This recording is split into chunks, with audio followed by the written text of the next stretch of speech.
사랑하는 여러분, 오늘은 2021년 1월 20일입니다.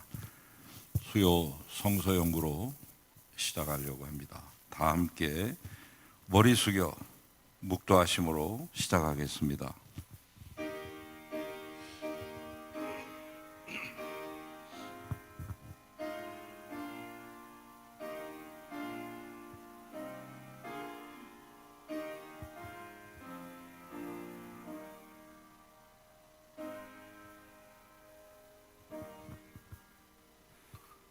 오라, 우리가 여호와께 노래하며 우리의 구원의 반석을 향하여 즐거이 외치자.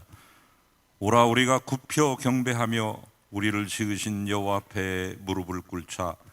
그는 우리의 하나님이시요 우리는 그가 기르시는 백성이며 그의 손이 돌보시는 양이기 때문이라. 할렐루야. 아멘. 다 함께 찬송하시겠습니다. 96장을 찬송하시겠습니다.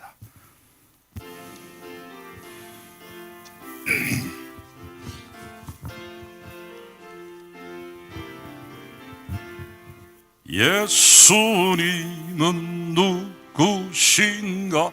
우는 자의 위로와 없는 자의 풍성이며 선한 자의 높음과 잡힌 자의 노임되고 우리 기쁨 되시네. 예수님은 누구신가? 약한 자의 강함과 눈먼 자의 빛이시며 병든 자의 고침과 죽은 자의 부활되고 우리 생명 되시네. 예수님은 누구신가? 추한 자의 정함과 죽을 자의 생명이며 죄인들의 중보와 멸망자의 구원되고 우리 평화 되시네. 예수님은 누구신가? 온 교회의 머리와 온 세상의 구주시며 모든 왕의 왕이요 심판하실 주님 되고 우리 영광 되시네. 아멘. 함께 기도하실 때 유영애 집사님 나오셔서 기도를 이끄시겠습니다.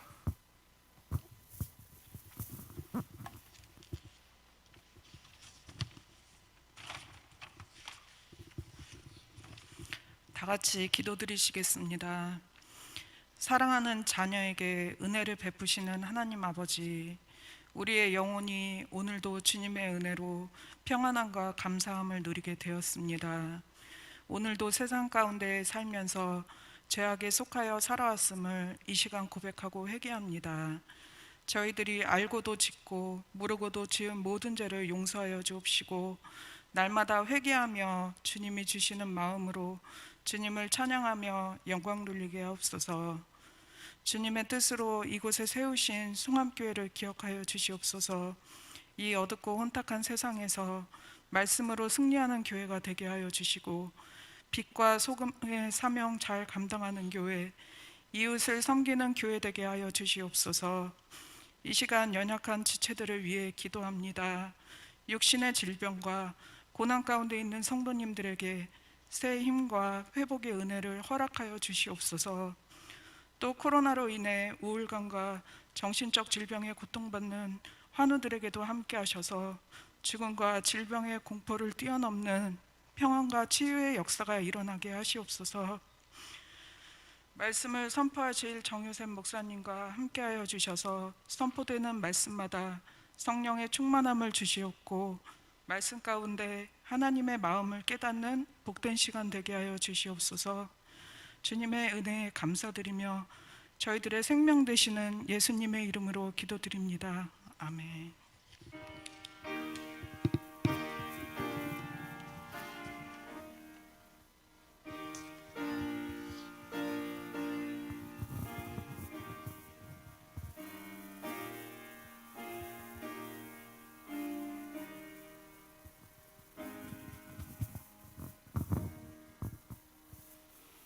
지난 3일 동안 주님 안에서 평안하셨습니까? 샬롬. 네, 샬롬. 더 건강하고 평안하시기 바랍니다. 많이 좀 코로나 기세가 누그러지긴 했습니다만은 여전히 사라진 것이 아니기 때문에 예전과 같은 그런 마음을 가지고 마지막 다 없어질 때까지 긴장하시면서 기도하시면서 조심하시고 건강 잘 유지하시기 바랍니다. 성경통도 출애굽기 21장까지 하루에 3장 이상씩 읽으실 수 있기를 바랍니다. 정부가 이제 좌석 대비 10%까지 완화를 해줬기 때문에 주일 1, 2, 3부는 20명씩 예배위원을 제외한 20명씩 오실 수 있고요. 그 다음에 수요 새벽 금요 성령 집회는 30명 이상 가능합니다. 오늘 또 몇 분이 나오셨는데 이제 차츰 날씨도 풀려지고 하면 많이 나오실 수 있기를 바랍니다. 주일에 오실 분들은 교회에 신청을 해주시고 오실 수 있기 바랍니다. 벌써 여러분들이 신청을 하셨는데 1부와 2부 아직 자리는 조금 남아 있습니다. 목회실로 문의해 주시기를 부탁을 드립니다. 우리 교회에서 추천하는 도서가 교회 도서실에 비치되어 있습니다. 대여를 희망하시는 분들은 교회 방문하셔서 2주간 대출하실 수 있겠습니다. 거기에 대한 자세한 목록은 교회 홈페이지에 들어가시면 자료실에 20권을 소개해 놓고 추천 도서란에 그 책에 대한 설명을 사진과 설명을 거기에 덧붙여 놨습니다. 여러분 참고하시기 바랍니다. 우리 최술래 원사님께서 제일 먼저 오셔서 대여에 가셨다고 하는데 여러분도 이 대여에 함께 참여하셔서 신앙을 성경책만 읽으면 안 됩니다. 다른 좋은 도서들도 많이 이 코로나 기간에 접하실 수 있기를 부탁을 드립니다.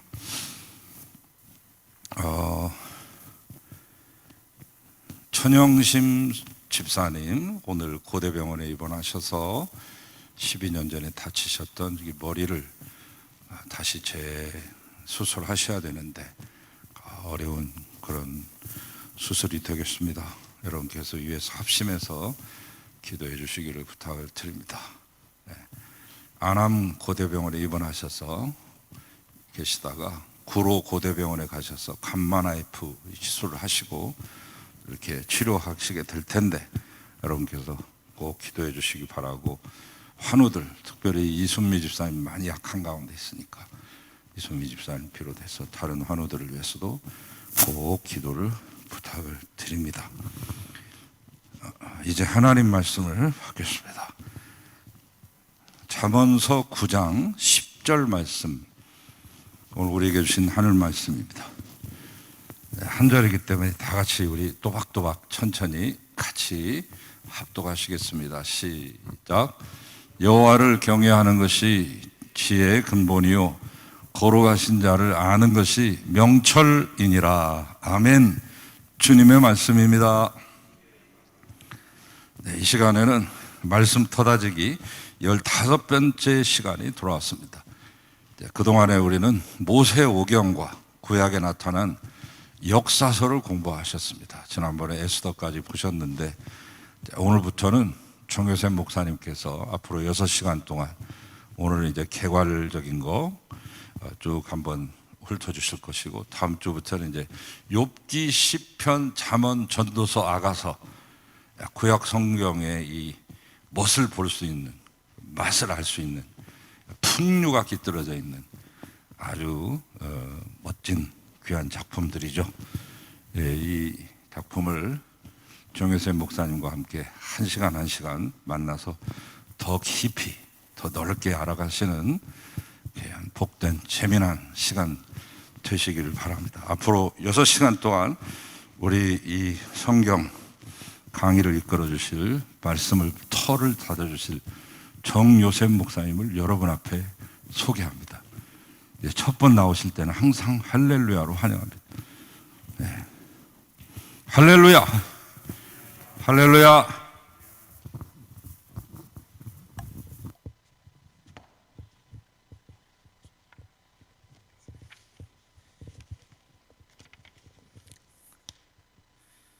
예, 목사님께서 이렇게 너무 이렇게 잘 소개해 주셔서 송구합니다. 기도는 마칠 때 하고요. 저희 바로 이렇게 말씀 들어가도록 하겠습니다. 여러분, 성경책 생각하면 어떤 생각이 드시나요? 제가 제일 이렇게 좋아하는 표현은 하나님이 우리에게 보내신 연애 편지다라는 것입니다. 그래서 성경을 볼 때 지루하다, 졸린다 하시는 분은 주님과의 사랑을 한번 확인해 보셔야 될 것 같습니다. 하나님이 연애 편지를 보내셨는데 그거 보고 졸고 있다, 그건 조금 이상하지 않겠습니까? 여러분 다 연애 편지를 받아보셨죠?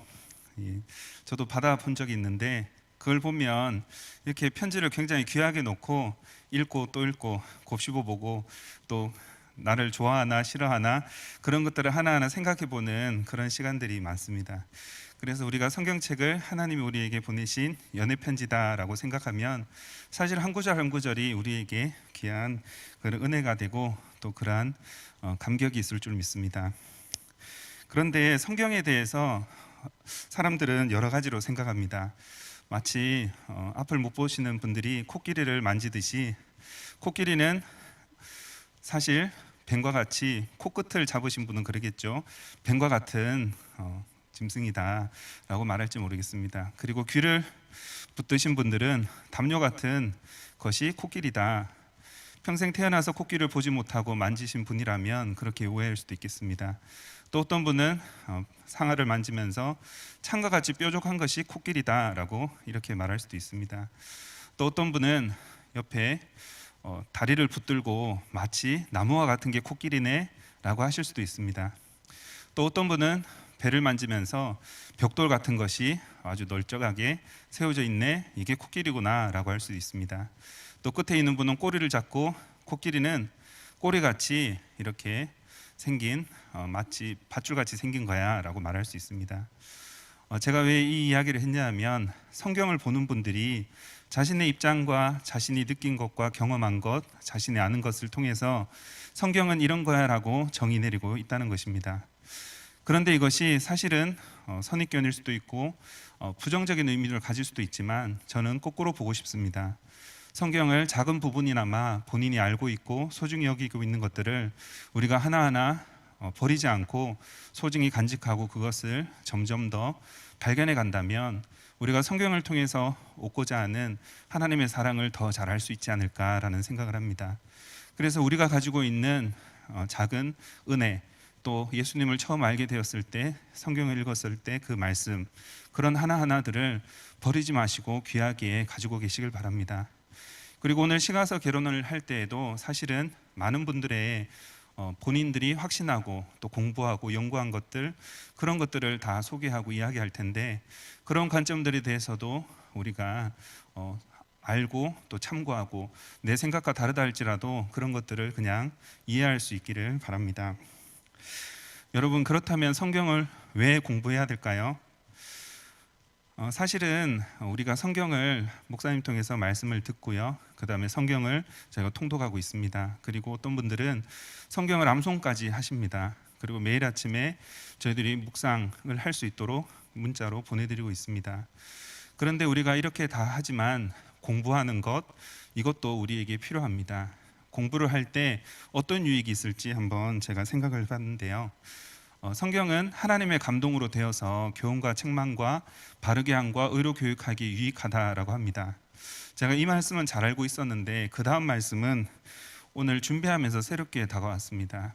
성경을 우리가 읽고 묵상하고 공부할 때 하나님의 사람인 우리들이 온전하게 되고 또 모든 선한 일을 행할 수 있는 능력을 갖추게 된다라는 것입니다. 제가 예전에 그 조상윤 목사님이 강의하는 것을 한번 들은 적이 있는데요. 성도님들이 왜 하나님 말씀대로 살지 못할까, 순종하지 못할까라는 그 질문에 대한 대답을 했었습니다. 그것은 무엇이냐면 성경을 보지 않는다는 겁니다. 성경을 읽고 그것을 받아들이지 않고 성경을 또 묵상하지 않고 또 성경을 가까이 하지 않기 때문에 하나님의 말씀을 행할 수 있는 능력을 발휘할 수 없다라는 것입니다. 그래서 결국에는 그 말씀을 순종할 수 있는 힘이 나지 않는다라고 했는데 많이 공감이 갔습니다. 하나님 말씀을 들을 때에도 그것을 사람의 말로 듣는다면 우리에게 아무런 영향을 주지 못합니다. 그러나 이것이 하나님께서 나에게 주신 말씀이고 또한 그 말씀의 능력 가운데서 우리가 서려고 할 때 비로소 그 말씀이 우리 안에 능력이 되어 살아갈 수 있는 힘을 공급해 줄 줄 믿습니다. 그런데 우리가 통독을 하고 있는데요. 우리가 정독과 통독의 차이점을 한번 살펴보기를 원합니다. 숲과 나무의 그림을 가지고 왔습니다. 통독은 마치 큰 숲을 보는 것과 같습니다. 전체적으로 숲을 바라볼 수 있는 것이 통독이라면 정독은 무엇일까요? 한 나무를 세심하게 살피는 것입니다. 의미를 새겨가면서 자세히 읽는 것, 글의 참뜻을 바르게 파악하는 것이 바로 정독이라는 것입니다. 제가 처음에 성경을 읽을 때 제가 정독을 했었습니다. 통독을 하는 것은 제가 잘하지 못했고 신약 성경을 마태복음부터 요한계시록까지 읽으면서 천천히 읽으면서 이것이 무슨 뜻일까?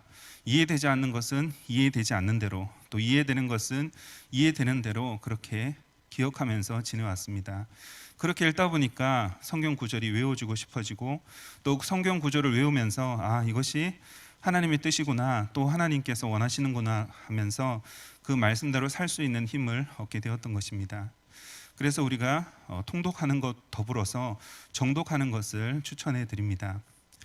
올해부터 성경 퍼즐을 매달 한 번씩 보내드리는데 그 진도는 여러분들이 통독하는 진도와 동일합니다. 퍼즐을 만들 때 그 목적이 무엇이냐면 정독을 하게끔 하려고 만들었던 것입니다. 한 가지 제가 맨 끝에 오늘 시가서 끝날 때 한번 말씀드리겠지만 질문을 가지고 읽을 때 정독할 수가 있습니다. 그 질문에 대해서 그 장에 해당되는 것을 읽을 때 그것을 답을 찾기 위해서 세심하게 읽다 보면 다른 말씀의 뜻도 이해하게 될 줄 믿습니다. 이제 본격적으로 시가서에 대해서 제가 말씀을 드리고자 합니다. 지금까지 모세의 오경, 창출, 레민신 하셨고요. 그 다음 역사서, 수산루, 사망데스네까지 하셨고요. 그 다음에 하는 것이 오늘 욥기, 시편, 잠언, 전도서, 아가서입니다. 그 다음에 이 시가서 다음에 다시 예언서, 그렇게 쭉 진행을 하면 구약이 마치게 되겠습니다. 그런데 이게 자세히 보시면 이 욥시 잠저나 사람의 결단, 이것을 혹시 다 외우시는 분이 계시나요? 제가 그 여름 수련회 갔을 때 이걸 외웠었는데 밥을 먹으려면 요절을 외우는 것이 있었습니다. 다들 아실 텐데요. 제가 그때 요절을 외우고 있는데 그날 식사 때는 구약 성경을 차례대로 외우라는 것이었고 그 다음엔 또 신약 차례대로 외우라는 것이었습니다. 여러분 혹시 하실 수 있나요?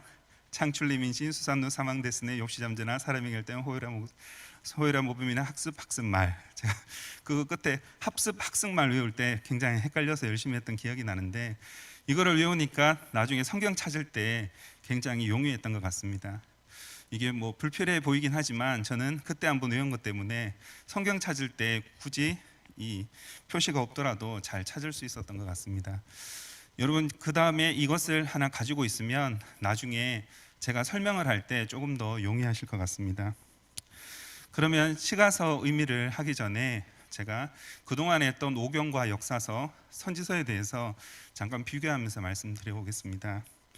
오경과 역사서는 이스라엘을 위한 하나님의 구원 행위라고 요약할 수가 있습니다. 그렇다면 예언서는 무엇일까요? 예언서는 이스라엘을 위한 하나님의 말씀이라고 할 수 있습니다. 그렇다면 시가서는 어떨까요? 목사님께서 아주 요약을 잘 해주셨는데요. 풍류가 있고 멋이 있고 맛이 있고 이 시가서의 내용이 그러합니다. 하나님께서 구원의 행위와 또 하나님의 말씀에 대해서 이스라엘 백성들이 응답하면서 불렀던 노래들, 고백들, 찬양들, 그게 풍요가 맞습니다. 그런 아름다운 모습들을 잘 드러낸 것이 바로 이 시가서 내용입니다. 오경과 역사서에는 하나님의 구원 행위, 또 하나님의 말씀, 그 다음에 그거에 대한 이스라엘 백성들의 반응이 바로 이렇다는 것입니다. 표로 한번 다시 보여드리겠습니다. 오경과 역사서가 하나님의 구원 행동이라면 예언서는 하나님의 말씀입니다. 거기에 대해서 이스라엘 백성들이 응답한 것이 바로 시가서라고 할 수 있습니다. 구원 행동, 하나님의 말씀, 그 다음에 이스라엘의 응답. 그렇다면 여러분 시가서를 읽을 때 도움이 될 게 뭐가 있을까요? 하나님의 구원 행위를 안다면 이제는 그 구원에 대해서 우리가 응답할 차례라는 것입니다. 우리가 기도하고 찬양하고 또 예배드리는 이유가 무엇이겠습니까? 하나님의 구원 행위에 대해서 우리가 감사하고 찬양하는 것이라고 믿습니다. 그렇다면 우리가 예배를 드릴 때 이것만 잘한다면 사실은 예배가 온전히 드려질 수 있다고 믿습니다. 예배가 우리가 감동받고 은혜받고 하나님이 우리에게 뭔가 베푸시는 것이다 라는 것도 어느 정도 맞겠지만, 사실은 예배라는 것은 하나님이 우리에게 베풀어 주신 구원과 그 은혜에 대해서 감사의 마음을 표현하는 것, 우리가 그것에 대해서 감사함으로 반응하는 것이 예배라고 할 수 있습니다. 이런 원리를 보면 시가서에 있는 시편 곳곳에 하나님을 찬양하는 것이 당연스럽게 나옵니다. 그리고 하나님께 우리의 구원에 대해서 감사의 찬송을 드리는 내용들이 주류를 이루고 있다는 것도 우리가 이해할 수가 있습니다. 그래서 시가서의 의미를 위에서부터 내려오는 하나님의 계시에 대해서 아래로부터 올라가는 응답이라고 그렇게 표현합니다. 그렇다면 여러분, 아까 나온 계시에 대해서 제가 잠깐 설명드리고 지나가려고 합니다. 계시라고 하면 우리는 조금 왜곡된 의미를 많이 가지고 있는 게 사실입니다. 그런데 계시에는 원래 뜻이 있습니다. 제가 그림을 두 가지 가져왔는데 제가 각 주는 맨 밑에 작은 글씨로 다 해놓았습니다. 보시면 김창락 교수님 성함을 적어놨는데, 제가 직접 들은 수업은 아니지만 제가 군대에 있을 때 친구가 수업을 재밌게 들었다고 했습니다. 그런데 계시에 대해서 말씀하실 때 저 왼쪽에 있는 그림이 강대상입니다. 이런 강대상인데 교수님이 계시에 대해 설명한다 하셔놓고는 그 강대상 밑에 훅 숨어 버리시는 거예요. 숨어 버리시다가 펄떡하고 나오시더니 이게 계시야 그랬답니다.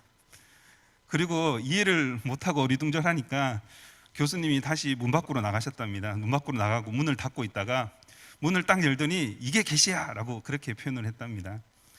계시란 무엇일까요?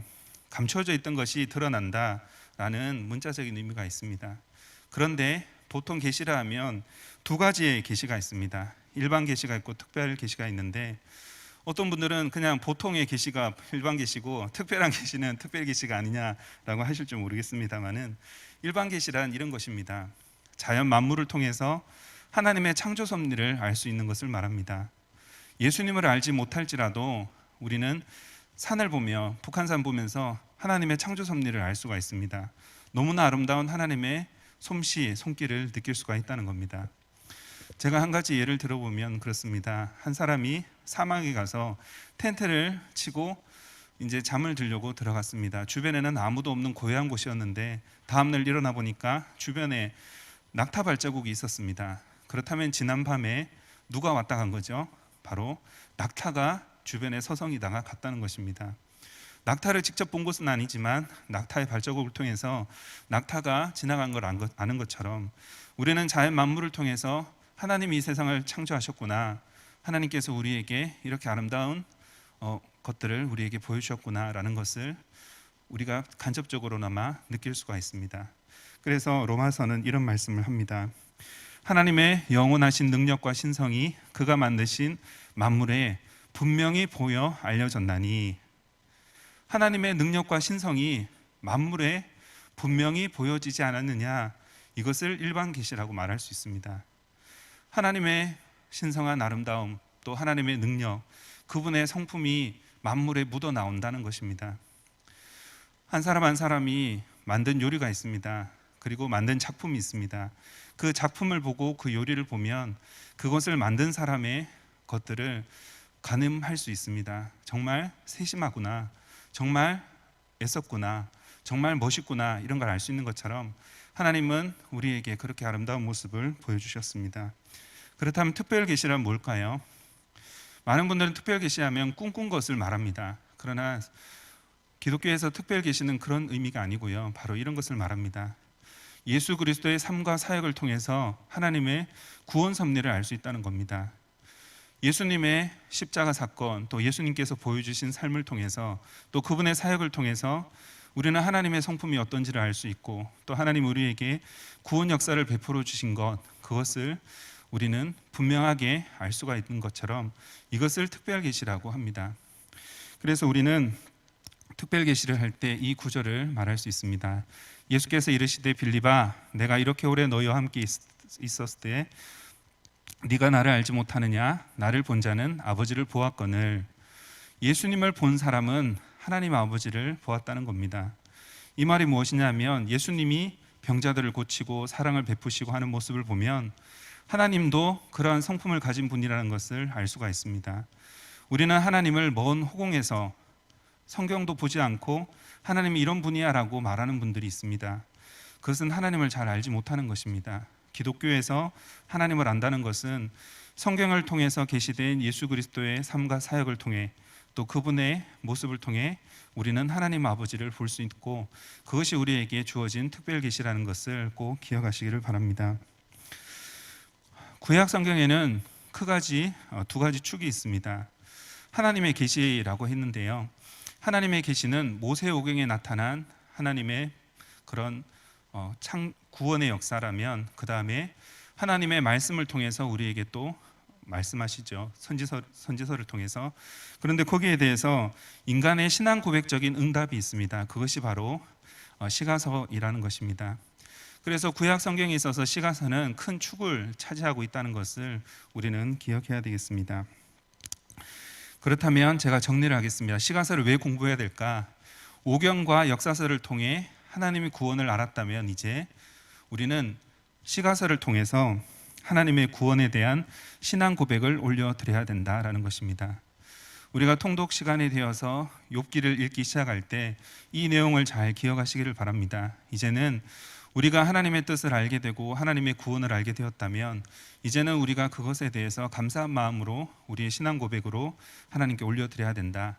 감사를 드리고 찬양을 하고, 또 우리의 내면의 고백이 되어서 성경 구절을 혹시라도 내 마음에 감격이 된다면 암송하고 그것을 나의 고백으로, 욥의 고백이겠지만 내가 이제 하나님을 정말 보게 되었습니다라고 고백할 수 있는 그런 우리가 되시기를 바랍니다. 제가 하나님과 대화하기라는 내용을 하나 가지고 왔는데요, 하나님과 대화하는 게 무엇일까요? 제가 책에서 봤는데 여러분들에게 도움이 될 것 같아서 하나 가지고 왔습니다. 하나님이 인간에게 말씀하실 때 어떻게 말씀하실까요? 성경을 통해서, 말씀을 통해서 말씀한다는 겁니다. 그렇다면 인간이 하나님에게 어떻게 말씀을 드릴 수 있을까요? 대화는 말하고 말을 듣는 건 아니겠습니까? 하나님 인간에게 성경을 통해서 말씀하셨다면 이제 인간은 기도로 하나님께 말씀드린다는 겁니다. 자칫 잘못하면 어떤 분들은 이걸 거꾸로 하게 됩니다. 기도 중에 하나님이 나에게 말씀하신다. 자칫 잘못하면 잘못될 수 있는 말입니다. 분명히 하나님은 우리에게 성경을 통해서 말씀하시고, 또한 기도를 통해서 우리가 하나님께 말씀을 드린다는 겁니다. 제가 경상도 지역에 사는데, 경상도 지역의 대화는 대놓고 화를 내는 게 대화입니다. 그냥 일방적으로 쏟아놓거든요. 한 사람이 한 사람에게 일방적으로 놓는 게 대화라고 합니다. 그러나 사실은 대화는 그렇지 않지요.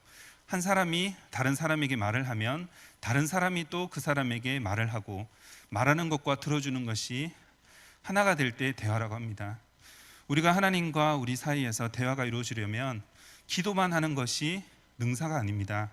말씀을 듣고 읽고 묵상하고 연구하고 암송하는 것이 동일하게 배분될 때 우리는 그 말씀을 바탕으로 해서 하나님께 기도를 드릴 수가 있습니다. 예를 들어 보면 하나님 말씀 분명히 도둑질하지 말라고 했는데 내가 도둑질하면서 기도를 아무리 열심히 해도 사실은 하나님과 대화가 되지 않을 겁니다. 왜냐하면 하나님 분명히 도둑질하지 말라고 했는데 나는 그것을 합리화하려고, 그것을 변명하려고 기도를 아무리 많이 한다 할지라도 그것은 사실상 어불성설입니다. 그래서 우리는 하나님이 뭐라고 말씀하시는지를 성경을 통해서 잘 배우고 알아야 우리의 기도도 효과적으로 이루어질 수 있다는 것을 꼭 염두에 두시기를 바랍니다.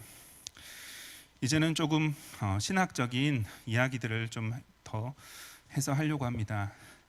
사실은 시가서 및 지혜서라고 되어 있습니다.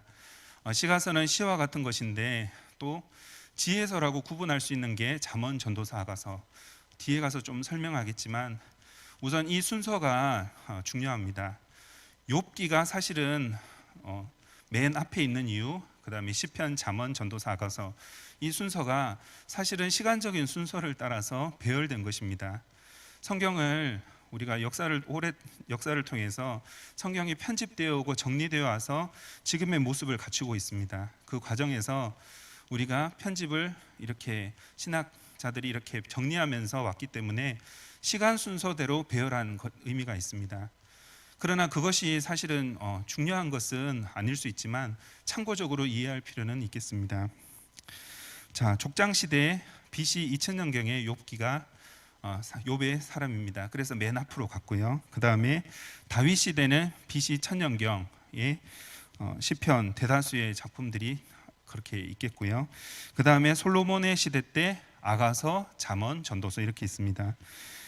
재밌는 것은 아가서에는 한 젊은 사람의 어떤 사랑이라면 잠언은 중년 남자의 지혜가 담겨 있고 전도서는 한 노인의 그런 한탄과 슬픔이 있는 것으로 이렇게 시간순으로 또 연령순으로 이렇게 배열되어 있는 것이 조금 재미있기도 합니다.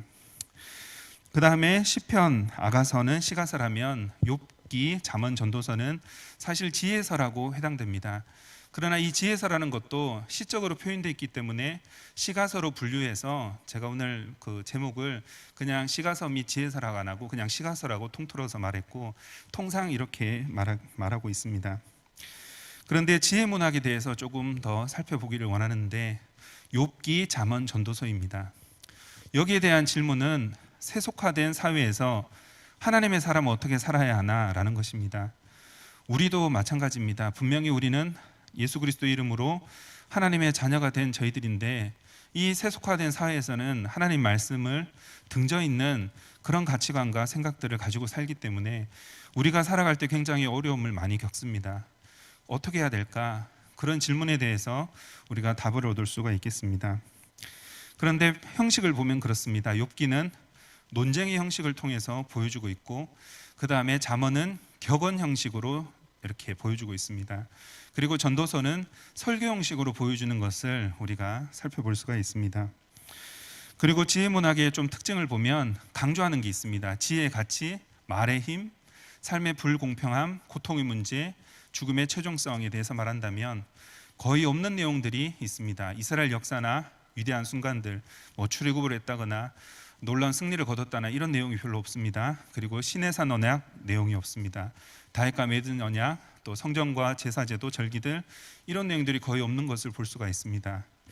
그래서 장르가 우리가 구분되어 있다는 것을 알 수 있습니다.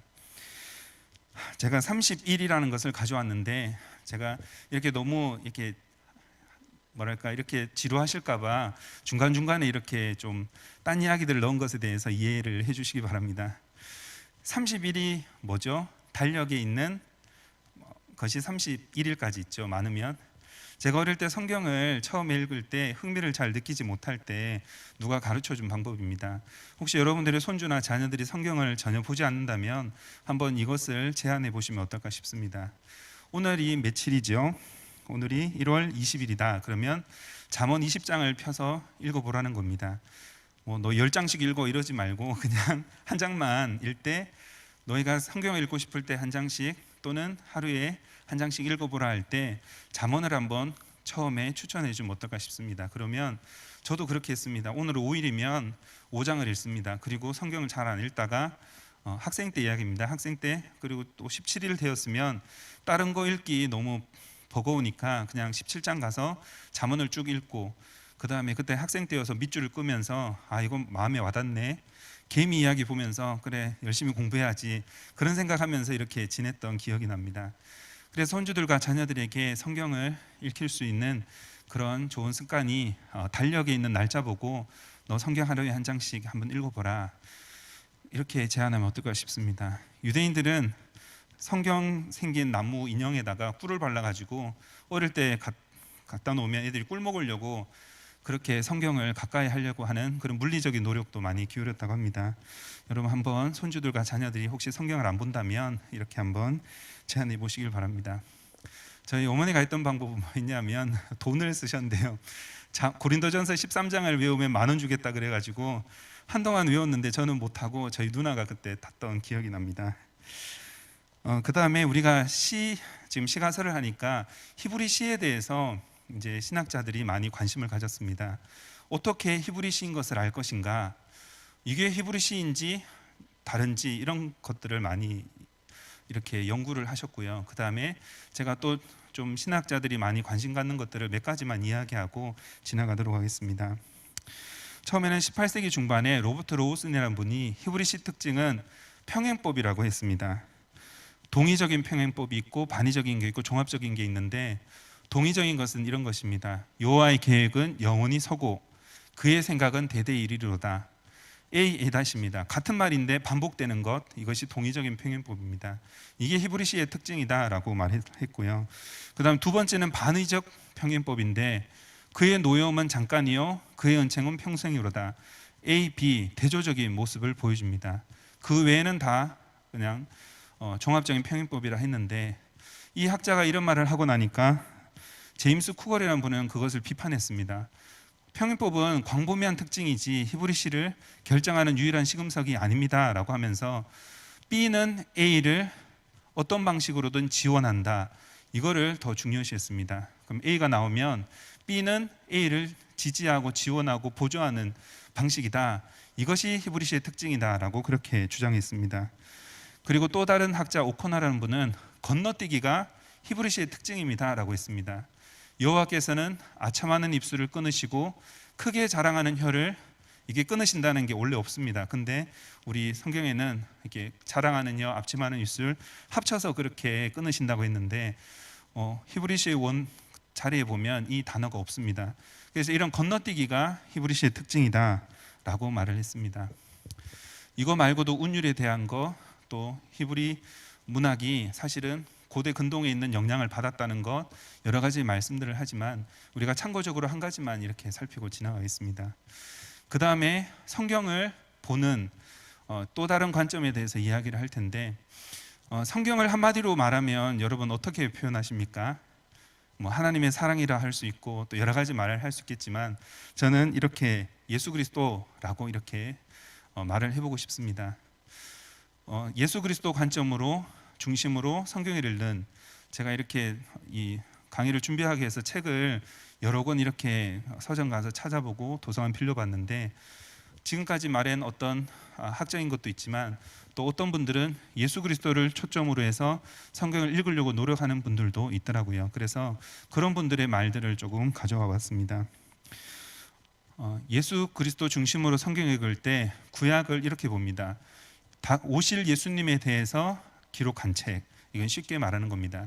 그리고 신약에서는 오신 예수님에 대해서 말한 책, 이렇게 간단하게 이야기를 하고, 그 다음에 지금까지 율법서하고 저희가 했던 것들을 아주 간단하게 했던 것들을 보면서 좀 소개해드리면 좋겠다 싶어서 한번 정리해 보겠습니다.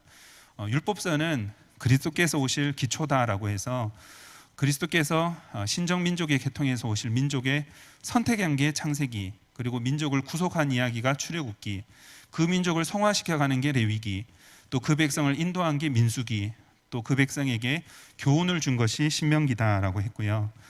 그 다음에 역사서에서는 그리스도께서 오심을 준비하는 내용으로서 성지의 정복, 여호수아, 그 다음에 억압을 극복한 것이 사사기. 여러분 한번 읽었던 내용들을 생각해 보시면 그게 잘 요약해 놓은 걸로 보이실 겁니다. 한 왕의 통치하에 나라가 견고해진 게 사무엘상, 그 나라가 확장되기에 사무엘하, 그리고 발전을 이룬 게 열왕기상, 민족이 국외로 추방되었던 게 열왕기하 내용이고, 성전이 파괴됐죠, 예루살렘, 역대기, 성전이 재건된 이야기 스가랴, 나라가 재건된 이야기 느헤미야, 포로된 백성이 진멸의 위기에서 구출된 건 에스더. 그 다음에 역사서 계속 보시면 그리스도께서 오심을 준비했던 게 왜 이게 준비했던 건가 제가 살펴보니까 그렇습니다.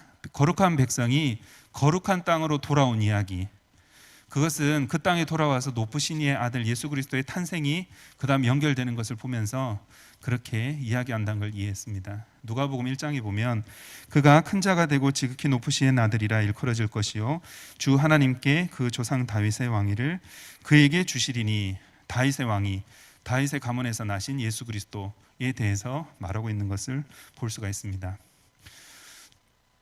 그래서 이제 시가서는 어떻게 표현하냐면 그리스도께서 오심을 열망하는, 그래서 그들은 그리스도 안에서 명시적으로든 함축적인 방식으로든 성취될 삶을 의식적으로 무의식적으로 열망했다는 겁니다.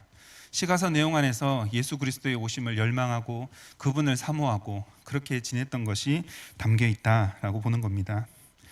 그래서 욥기 내용을 예수 그리스도의 중보를 열망하는 내용으로, 시편은 그리스도와의 교제를 열망하는 것으로, 잠언은 그리스도의 지혜를 열망하는 것으로, 또 전도서는 궁극적인 만족을 열망하는 것으로서, 또 아가서는 그리스도와의 사랑의 연합을 열망하는 것으로서 그렇게 시가서를 정리한 내용을 보고 여러분들에게 소개하고 싶었습니다. 이제는 시가서의 욥기부터 제가 권별로 설명하기 전에 여러분들에게 작게나마 팁을 드리고자 좀 마지막 시간을 좀 쓰도록 하겠습니다. 성경을 읽을 때 제가 서두에 말했던 대로 질문을 가지고 읽어야 정독이 도움된다고 말씀드렸습니다. 그래서 제가 청년들에게도 제가 구역장 교육을 시켜달라고 그래서 맨 처음에 이것을 가르쳐 주었습니다. 왜냐하면 제가 이것을 알고 성경 읽는 데 많은 도움을 얻었기 때문에 그렇습니다. 이 내용들은 커피 브레이크 성경 공부라는 책에서 많이 소개하고 있고, 관심 있는 분들은 그렇게 한번 책을 살펴보시길 바랍니다. 성경 읽을 때 질문을 가지고 읽어라 라고 하는데요, 질문을 영어로 제가 써왔는데 question이라고 썼습니다. 제가 피치 못하게 썼습니다. 왜냐하면 이 질문에 대한 영어 단어를 자세히 보면 이런 뜻이 있습니다. 퀘스트 많이 들어보셨죠? 탐사하다는 것입니다. 지하를 탐사하고 바닷속을 탐사할 때 쓰는 이런 퀘스트라는 단어에서 퀘스천이라고 나왔습니다. 다시 말해서 질문은 무언가를 탐지해내고 찾아낼 수 있는데 굉장히 좋은 도움을 주는 것이 바로 이 질문입니다. 그래서 성경을 읽을 때 그냥 읽으면 사실 제가 성함 말씀드리지 않겠지만 성경 퍼즐 들고 오면서 그냥 읽었는데 이렇게 하니까 내용을 이렇게 알게 됐다고 하면서 이렇게 제출하신 분이 계시거든요. 제가 원했던 것이 그것입니다. 성경을 읽을 때 질문을 하면서 읽으면 그 내용들을 잘 이해할 수가 있습니다. 더 좋은 점은 무엇이냐면 본인이 질문해서 깨달은 것은 꼭 실천하게 된다는 것입니다. 본인이 질문해서 찾아낸 답에 대해서는 그것을 꼭 지키게 된다는 것입니다. 그렇지 않고 그냥 내가 그냥 흘려듣는 것이라든지 내가 마음에 담아두지 않는 것은 결코 그것을 순종하거나 실천할 가능성이 낮아진다는 겁니다. 그래서 우리는 설교를 들을 때도 성경을 읽을 때도 과연 정말 그러한가, 베레아 사람들이 들은 것처럼 정말 이것이 성경이 하나님 말씀인가, 그것을 상고하면서 읽는 훈련이 우리에게 많이 필요할 줄 압니다. 첫 번째 질문은 하나님은 어떤 분이신가 라는 것입니다. 저희가 매일 묵상으로 보내드리는 그 단체에서 저희가 참고하는 책이 있는데 그 책을 저술해내는 단체에서 이 질문을 가장 먼저 우리에게 제시했습니다. 그리고 그 책 큐티책을 묵상집을 보면 이 질문이 매 장마다 나옵니다. 이 성경 본문에서 하나님은 어떤 분이라고 여러분들에게 말씀하고 있나요? 이 질문을 계속하고 있습니다. 그러면 성경 본문을 읽다가 우리가 하나님에 대한 부분이 나왔을 때 하나님은 거룩하신 분이구나, 또는 하나님은 정말 우리를 용서하시는 분이구나 라는 것을 본인이 질문하면서 읽을 때 깨달아지면서 하나님을 만나게 되는 은혜가 생기게 된다는 겁니다. 우리가 원리적으로 이해한다면 그렇게 할 수 있습니다. 그 다음에 두 번째 질문은 무엇이냐면 이 성경 본문이 나에게 주시는 교훈은 무언가? 물론 좋은 본이 있을 수도 있고 안 좋은 본이 있을 수도 있습니다. 좋은 본은 우리가 이 교훈대로 해야지라고 할 수 있고, 안 좋은 본이라면 난 이렇게는 하지 말아야겠다, 이렇게 사울 왕이 하나님께 처음에 선택받았는데 나중에는 변질하고 타락하여서 하나님께 버림받았네. 순종이 제사보다 낫다는 말씀 그 부분에서 나오지 않습니까? 그래서 하나님께 늘 순종하는 게 정말 중요하구나. 그렇지 않으면 사울처럼 하나님께 선택받더라도 우리가 변질될 수 있구나. 이런 교훈들을 우리가 가질 수가 있다는 겁니다. 그래서 성경 읽을 때 우리가 좋은 방법 중에 한 가지는 이 본문이 뭘 말하고 있는지, 또 이 본문에서 또 어떤 교훈을 주는지에 대해서 우리가 질문하면서 보면 많은 도움이 될 줄 믿습니다. 제가 아까 했던 말씀이죠. 질문을 하여서 깨달은 것은 절대 잊어버리지도 않을 뿐더러 반드시 그것을 실천하게 되는 유익이 있습니다. 실천할 때 어떤 유익이 있을까? 제가 성경 구절 두 구절을 가지고 왔는데 이렇습니다. 누구든지 이를, 하나님 말씀 계명입니다. 이를 행하며 가르치는 자는 천국에서 크다 일컬음을 받으리라. 천국은 하나님 나라. 하나님 입장에서 볼 때는 하나님 말씀을 내가 행하면서 가르칠 때 인정할 수 있다는 겁니다. 우리가 부모로서 자녀에게 말할 때, 또 선생님으로서 우리 학생들에게 말할 때 나는 행하지도 않으면서 그것을 하라고 가르치는 것은 굉장히 이 성경 말씀에 보면 크다고 일컬음을 받지 못한다는 겁니다. 우리는 자녀들에게 말하기 전에 내가 그렇게 살고 있는지를 먼저 살펴야 된다는 것을 우리는 알 수가 있습니다. 그 다음에 두 번째 말씀은 나더러 주여 주여 하는 자마다 다 천국에 들어갈 것이 아니요 다만 하늘에 계신 내 아버지의 뜻대로 행하는 자라야 들어가리라. 물론 이 천국이 사실은 하나님 나라이고 또 하나님의 통치의 개념으로 이해해야만 잘 되겠지만 여기는 그 시간은 아니기 때문에 그냥 지나가겠습니다. 중요한 것은 하나님의 뜻대로 살아가는 사람이 하나님의 통치를 받고 하나님께 합당한 삶을 살아가는 것이다. 다시 말해서 실천하는 것, 하나님의 뜻을 실천하는 게 중요하다. 이를 위해서 제가 질문에 대한 방법 그렇게 말씀드렸습니다. 이제 마지막 장입니다. 제가 시가서를 그동안에 읽어왔을 때 제가 이해한 바, 또 제가 가지고 있는 바를 이렇게 간단하게 오늘은 소개하고 마치고자 합니다. 저는 욥기를 읽을 때 많은 이야기들을 그때 가서 하겠지만 단 한 가지로 한마디로 요약하라면 자신의 생각대로 말하지 말라였습니다. 욥의 친구들은 사실 굉장히 뛰어난 신학자 같습니다. 너무나 합당한 말이고 너무나도 휘황찬란한 신학적인 말을 했지만 아시다시피 전부 다 욥에게 상처 주는 말이었다고 볼 수 있습니다. 그래서 욥을 위로한다고 하면서 너무나도 좋은 말을 했지만 사실은 욥을 위로하지 못했던 그런 것들을 우리는 잘 알고 있습니다. 그래서 김용원 교수님 수업할 때 그림을 그리시더라고요. 욥이 여기 코너에 몰렸고 친구 셋이 계속 주먹 날리는 거하고 똑같다고. 욥을 제대로 이해하고 읽어야 그것이 맞지, 그냥 중간중간에 나오는 현학적인 말로 현혹되지 않도록 저희들을 가르쳤던 기억이 납니다. 우리가 아무리 좋은 말을 할지라도 그 말이 그 사람에게 위로가 되는지 우리는 재고해 봐야 됩니다. 그리고 욥의 친구들처럼 실수하지 않도록 해야 되겠다는 것이 제가 가지고 있는 욥기에 대한 메시지입니다. 시편은 어떨까요? 시편 1편은 사실은 시편 전체를 포괄하고 있는 대문과도 같은 말씀입니다. 여호와의 말씀을 따를 때 행복하지 여호와의 말씀을 벗어났을 때 우리는 행복할 수 없다라는 것이 제가 시편 읽었을 때 가진 요점입니다. 그 다음에 잠언은 어떨까요? 그러므로 지금까지 요약하면 너 생각대로 말하지 말고 하나님 말씀대로 살아가면서 살아갈 때 행복하니까, 그러니까 하나님을 경외해라. 잠언은 하나님을 경외하라는 메시지로 이렇게 제가 정리를 했습니다. 전도서는 어떨까요?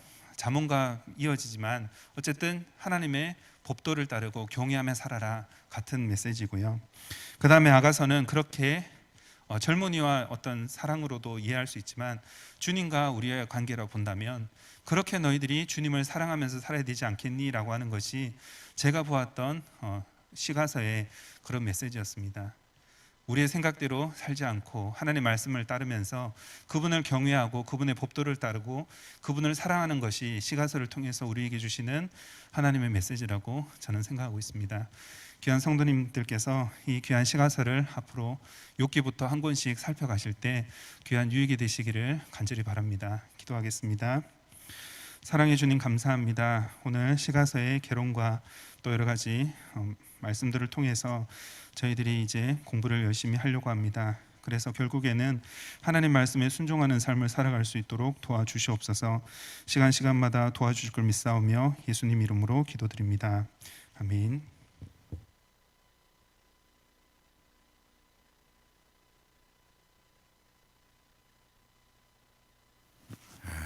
귀한 말씀으로 시가서 첫 문을 열어주셨는데, 사실은 이 말씀은 말씀 터다지기 첫 번째 시간에 들으셔도 좋겠구나 하는 그런 생각을 갖게 하는 귀한 말씀입니다. 이제 잘 모르시겠거든 집에 가셔서 한 번 더 유튜브를 이렇게 돌려보시고 계속 이렇게 곱씹어 보실 수 있기를 바랍니다. 이렇게 유튜브로 하니까 좋은 점이 자료로 남는다는 거예요.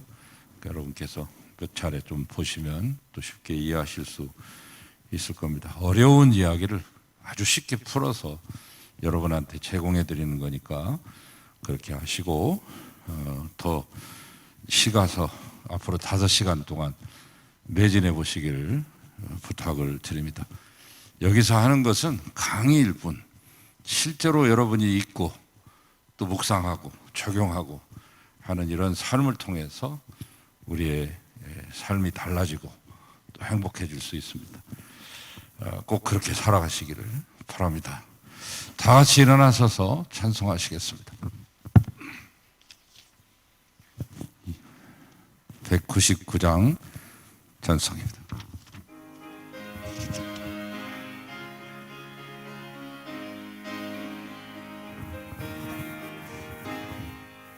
나의 사랑하는 책 비록 헤어졌으나 어머니의 무릎 위에 앉아서 재미있게 듣던 말 그때 일을 지금도 내가 잊지 않고 기억합니다. 귀하고 귀하다 우리 어머니가 들려주시던 재미있게 듣던 말 이 책 중에 있으니 이 성경 심히 사랑합니다. 옛날 용맹스럽던 다니엘의 경험과 유대 임금 다윗 왕의 역사와 그의 선지 엘리야 바람 타고 하늘에 올라가던 일을 이어갑니다. 귀하고 귀하다 우리 어머니가 들려주시던 재미있게 듣던 말 이 책 중에 있으니 이 성경 심히 사랑합니다. 예수 세상 계실 때 많은 고난 당하고 십자가에 달려 죽임 당한 일 어머니가 읽으면 눈물 많이 흘린 것 지금까지 내가 기억합니다. 아멘. 귀하고 귀하고 귀하다 우리 어머니가 들려주시던 재미있게 듣던 말 이 책 중에 있으니 이 성경 심히 사랑합니다. 그때 일은 지나고 나의 눈에 와나오 어머니의 말씀 기억하면서 나도 시시때때로 성경 말씀 읽으며 주의 뜻을 따라 살려 합니다. 귀하고 귀하다 우리 어머니가 들려주시던 재미있게 듣던 말 이 책 중에 있으니 이 성경 심히 사랑합니다. 이제 주님께서 우리에게 가르쳐 주신 기도로 우리 수요 성서연구 말씀 터다지기 5번째 시간을 마칩니다. 하늘에 계신 우리 아버지여 이름이 거룩히 여김을 받으시오며 나라의 마옵시며 뜻이 하늘에서 이룬 것 같이 땅에서도 이루어지이다. 오늘날 우리에게 일용할 양식을 주옵시고 우리가 우리에게 죄진 자를 사하여 준 것 같이 우리 죄를 사하여 주옵시고 우리를 시험에 들게 하지 마옵시고 다만 악에서 구하옵소서. 대개 나라와 권세와 영광이 아버지께 영원히 싸움나이다. 아멘.